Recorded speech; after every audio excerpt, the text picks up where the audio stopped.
בחורף כבד במאה ה-19, בעיירה קטנה לא רחוק ממוסקבה, חי אדם בשם אלכסיי. אלכסיי היה פקיד זוטר בבית מסחר לעצים. כל ימיו נראו אותו דבר. בבוקר היה צועד בשלג המלוכלך אל המחסן, רושם מספרים בפנקס עבה, וחוזר בערב לביתו הדל. ביתו היה קר, החלון הקטן השקיף אל החצר הקפואה, והחיים עצמם נראו לו כמו מסדרון ארוך ואפור, שאין לו סוף. אבל לא העוני היה הדבר שהכביד עליו מכל. זה היה הרגשה שחייו פשוט קטנים מדי. כמעט בכל ערב היה עוצר ברחוב הראשי, מול הבתים הגדולים והמוארים, מביט פנימה, דרך החלונות, הוא היה רואה אנשים אחרים, אוכלים, משוחחים, מתהלכים בחום ובביטחון. הוא היה מביט בהם וחושב, שם, אצלהם, יש את החיים האמיתיים. לא פה, לא אצלי. אלכסיי היה בטוח בדבר אחד. לכל אדם אחר יש גורל טוב משלו. לילה אחד, לאחר יום קשה במיוחד, יצא מן הפונדק המקומי ונדד לבדו ברחובות. פתיתי שלג דקים ירדו מן השמיים, ופנסי הרחוב הטילו על הקרקע צללים ארוכים של העוברים והשבים. כשהגיע אל גשר קטן, מעל נהר כפול המחצה, הבחין בזקן יושב על ספסל, כאילו המתין לו. מדוע אתה תמיד מביט בצללים של אחרים, אלכסיי? שאל הזקן. אלכסיי קפא, איך אתה יודע את שמי? הזקן חייך, מי שמבקש כל כך לחיות את חייו של מישהו אחר, שמו נשמע למרחקים. אלכסיי רצה ללכת, אבל משהו בקולו של הזקן עצר אותו. אתה חושב שאם רק היית מקבל את חייו של אדם אחר, היית נעשה מאושר? אלכסיי שתק, הוא לא הכחיש. הלילה, אמר הזקן, כל עוד הירח מלא, כל צל שתדרוך עליו ותאמר את שמו, יהיה שלך עד שתחזור לעצמך. אלכסיי צחק צחוק קצר.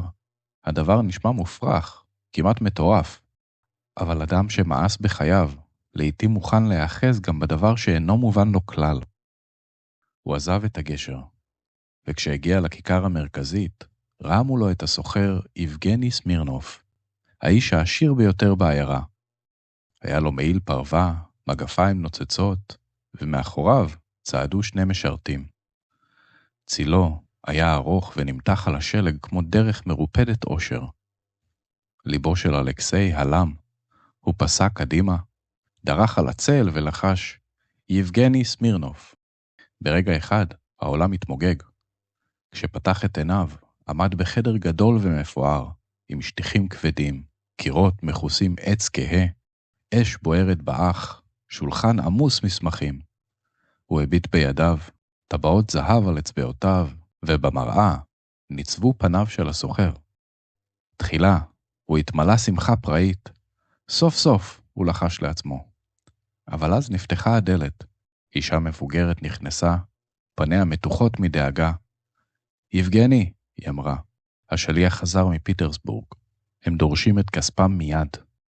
אחריה נכנס אדם צעיר, עיניו קרות. אבא, אני עוזב בבוקר, הוא אמר. אל תחפש אותי. ואז הבין אלכסיי הכל. חובות עצומים, פחד מפשיטת רגל, בן שמתרחק ממנו, בית גדול שאין בו מנוחה, ומתח שאינו מרפא, לא ביום ולא בלילה. האושר לא ישב עליו כמו כתר, אלא כמו אבן כבדה על החזה. והוא הבין, גם מעיל פרווה יכול להסתיר אדם רועד מפחד. פתאום הכל התשתש, והוא חזר שוב אל הכיכר, חזרה אל גופו. הוא התנשם בכבדות ואמר, לא את החיים האלה. הוא החל ללכת, וליד בניין הדואר הוא ראה את הקצין הצעיר, ניקולאי ורונין. מדים יפים, חרב מבריקה, מבט זקוף. הוא נראה כמו דמות מספרים, אדם של תהילה, אומץ וכבוד. אלכסיי לא היסס, הוא דרך על צילו ולחש, ניקולאי ורונין. שוב, העולם נקרא סביבו. הוא עמד בשדה פתוח וקפוא, תחת שמיים אפורים וכבדים. הרוח הכתה בפניו כמו שוט. השלג שעל הקרקע כבר הפך לבוץ שחור וסמיך.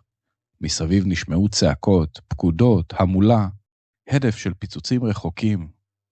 האדמה רעדה תחת רגליו מפגיעות הפגזים. הוא הביט סביבו בפחד. לא היה שם יופי, לא תהילה ולא הדר.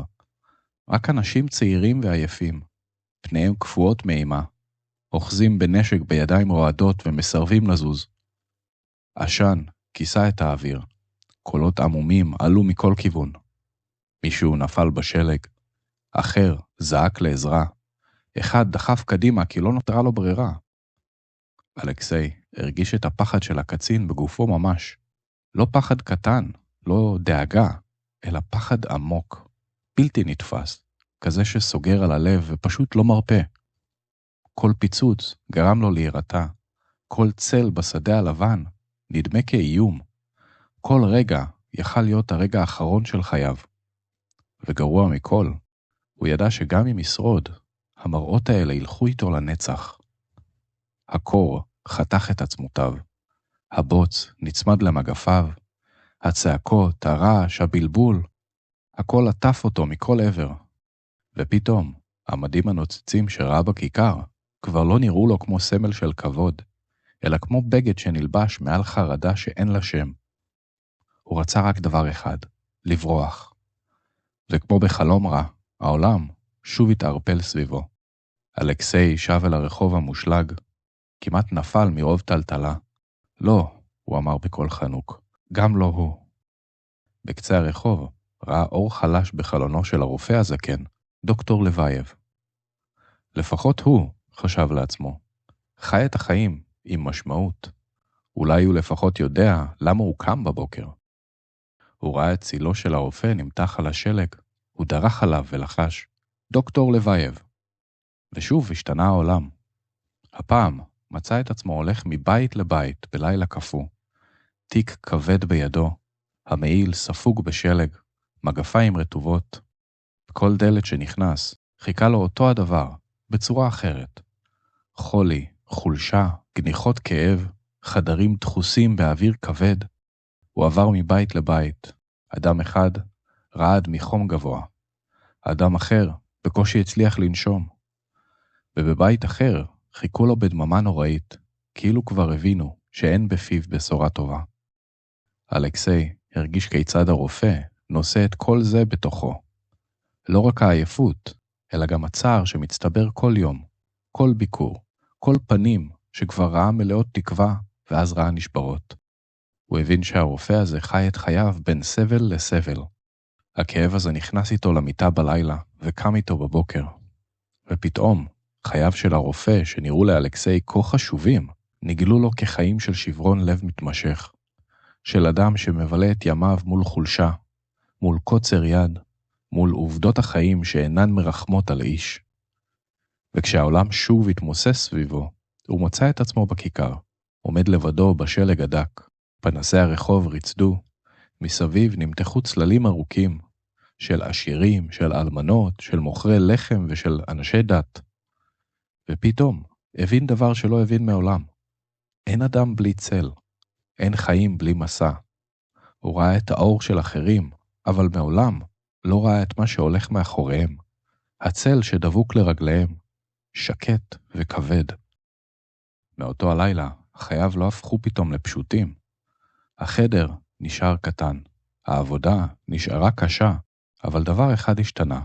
אלכסיי הפסיק להביט בחיים של אחרים כאילו שם נמצאת הישועה. הוא הבין שכל אדם נושא עליו עולם שלם, שאיש אחר כמעט אינו רואה.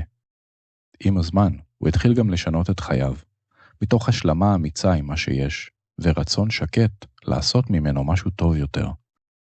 ושנים אחר כך, כשהיה עומד בערב חורפי ליד חלונו, ורואה את צילו נמתח על הרצפה, הוא כבר לא היה מבקש להחליפו. הוא רק היה מביט בו, ובליבו אמר, גם לאחרים יש שלג, בוץ וחושך משלהם.